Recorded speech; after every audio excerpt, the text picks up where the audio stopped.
Shalom, shalom. Dieu bénisse chacun de vous. Je vais aller directement en vous rappelant une phrase qui est écrite dans la Bible. L'humilité précède la gloire. L'humilité précède la gloire. Ça veut dire tout simplement, sois humble. Quand vous êtes humble, Dieu va habiter en vous. Parce que l'humilité, c'est le Seigneur Jésus-Christ lui-même.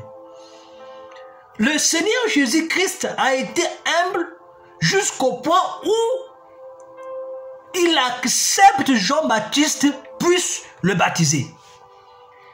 Est-ce que vous pouvez comprendre cela?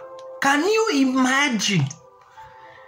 Jesus-Christ, the Creator, in front of his prophet, and he accepted his prophet to baptize him.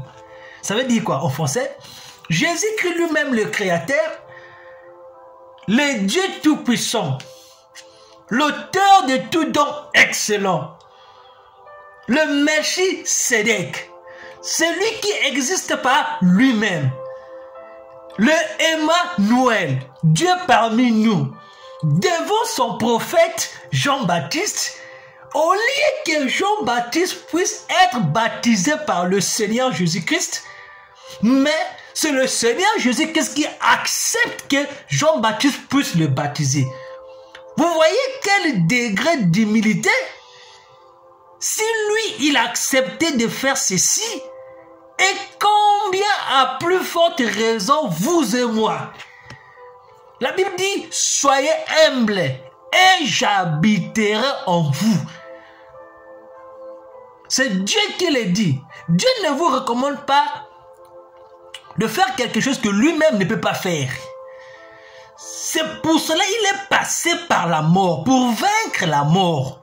Il est passé par cette chair pour te dire que moi j'y étais aussi.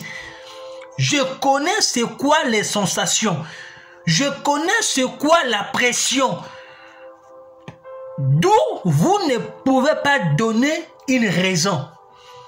Donc Dieu ne peut que vous autoriser, vous recommander à faire quelque chose que lui-même il sait que vous pouvez le faire. Et lui-même il avait déjà fait la chose. Dieu, devant Jean-Baptiste, dans les eaux, en train d'accepter Jean-Baptiste, le baptise. Mais Jean avait oublié quelque chose que lui, il a été déjà baptisé du Saint-Esprit. Lorsqu'il était dans le ventre de sa maman, le Seigneur Jésus-Christ, qui se tenait dans sa présence, à l'âge de 30 ans, était déjà son Dieu depuis le ventre de Marie. Parce que lorsque Marie était partie à la rencontre d'Élisabeth, Jean a tressailli de joie. Jean a reconnu la présence de son Dieu. Et Dieu, étant dans le ventre de Marie, a transmis le Saint-Esprit en Jean-Baptiste. C'est pour cela, Dieu, en étant dans la présence de Jean, il dit, laisse faire ce que les Écritures disent.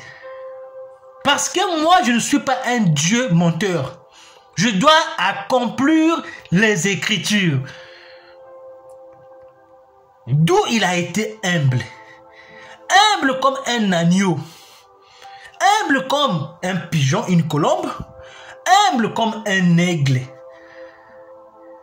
Et c'est le secret. Quand vous êtes humble dans tout ce que vous faites dans votre vie, les gens vont vous surprendre. Les gens plutôt, vous allez surprendre les gens. Les gens vont être étonnés, je voulais dire. Pas vous surprendre. C'est vous qui allez surprendre les gens. Dans votre simplicité, les gens vont penser connaître plus que vous. Mais le jour qu'ils vont se rendre compte que c'est vous qui connaissez mieux qu'eux, ils seront dans l'étonnement.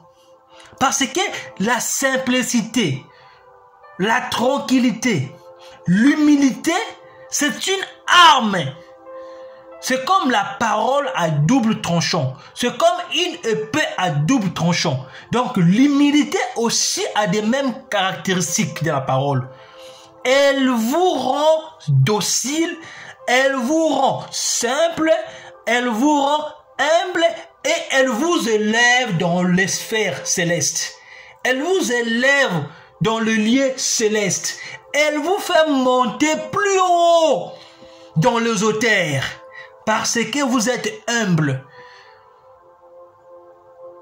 Même au travail, quand vous êtes humble, vous commencez à travailler, à collaborer avec vos collaborateurs, vous allez vous rendre compte que ceux qui prétendent connaître, ils vont vouloir vous impressionner.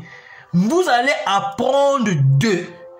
Et le jour que vous allez amasser de leurs connaissances, vous allez maintenant commencer à leur montrer ce que vous savez faire. Ils seront étonnés. Parce qu'ils vont penser que vous ne connaissez rien, mais comment est-ce que vous avez su à connaître toutes ces choses? Parce que en vous, il y a le secret qui est l'humilité. Peu importe votre rang social, peu importe les diplômes que vous avez, vous devez savoir comment respecter la personne qui est en face de vous, l'interlocuteur qui est en face de vous. Et ce secret-là, ici, à l'Occident, les gens le connaissent. Mais chez nous, en Afrique, beaucoup ne le connaissent pas. Ils veulent abuser de leurs titres.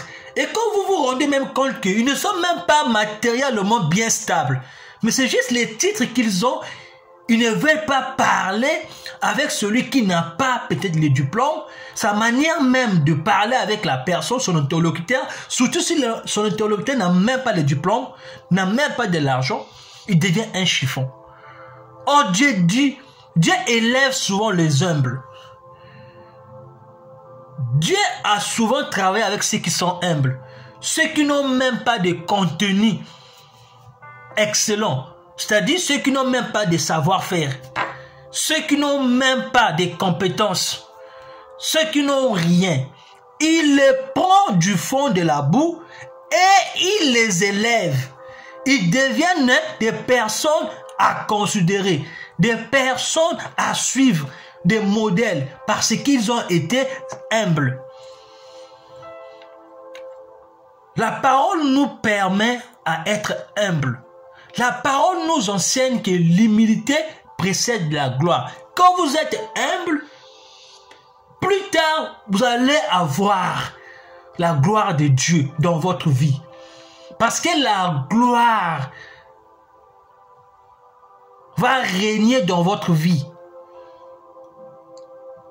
Et le secret, c'est d'être humble, comme le Seigneur Jésus-Christ. Il a été Dieu le Tout-Puissant. Il a accepté de venir manger chez Abraham. Il a accepté qu'Abraham puisse laver ses pieds. Mais regardez, c'est lui le créateur des cieux et de la terre. Il a accepté de pleurer devant la tombe de Lazare. Malgré qu'il était le Dieu, avec toute son autorité, il n'aurait dû pas le faire. Il aurait tout simplement prononcé la parole et Lazare sortait de la tombe. Mais il a pleuré comme vous et moi pour montrer qu'il est humble. Le Seigneur Jésus-Christ. Soyez humble mon frère, soyez humble ma soeur. Il te donnera ses victoires. Il t'accordera le succès. C'est le code et c'est le secret. Soyez bénis. À nous revoir pour une prochaine séance, une prochaine séquence de vidéos. Dieu soit avec vous. Bon dimanche et bon début de semaine à vous. N'oubliez pas de vous abonner pour faire grossir la chaîne. Dieu soit avec vous. Amen. Bye bye for now.